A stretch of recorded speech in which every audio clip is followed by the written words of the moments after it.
السلام علیکم ورحمۃ اللہ وبرکاتہ۔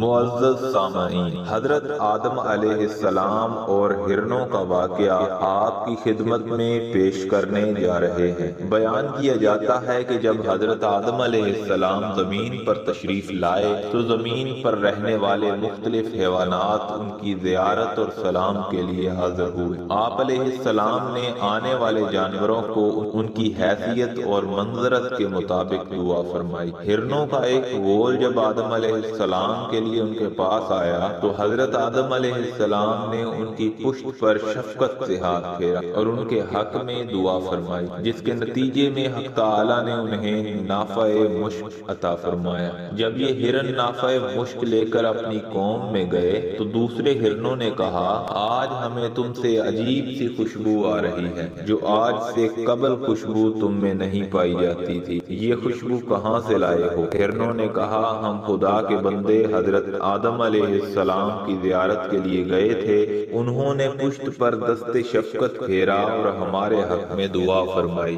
جس کی بدولت اللہ تبارک و تعالی نے ہمیں نافع مشک کا حامل بنا دیا۔ جب دوسری ہرنوں نے یہ سنا تو انہوں نے کہا کہ ہم بھی آدم علیہ السلام کے پاس نافع مشک حاصل کرنے کو جاتے ہیں۔ یہ کہہ کر وہ حضرت آدم علیہ السلام کے پاس آئے اور ان کو سلام کیا۔ حضرت آدم علیہ السلام نے ان کی پشت پر شفقت کا ہاتھ پھیرا اور ان کے لیے دعا فرمائی، مگر ان میں وہ خوشبو پیدا نہ ہوئی۔ انہوں نے واپس آ کر ہرنوں کی پہلی ٹولی سے کہا کہ ہم نے بھی آدم علیہ السلام کی زیارت کی، انہوں نے ہماری پشت پر بھی دست شفقت پھیرا اور دعا بھی کی، مگر ہمارے اندر وہ خوشبو پیدا نہیں ہوئی جو تمہارے اندر ہے۔ تو دوسرے ہرنوں نے جواب دیا، ہماری اور تمہاری نیت میں فرق تھا، تم نے حضرت آدم علیہ السلام کی زیارت کو خلوص نیت سے انجام نہیں دیا، بلکہ تمہاری نیت یہ تھی کہ پروردگار تم کو بھی نافع مشک عطا کرے، اس لیے تم محروم رہے، اور ہماری نیت خالص تھی،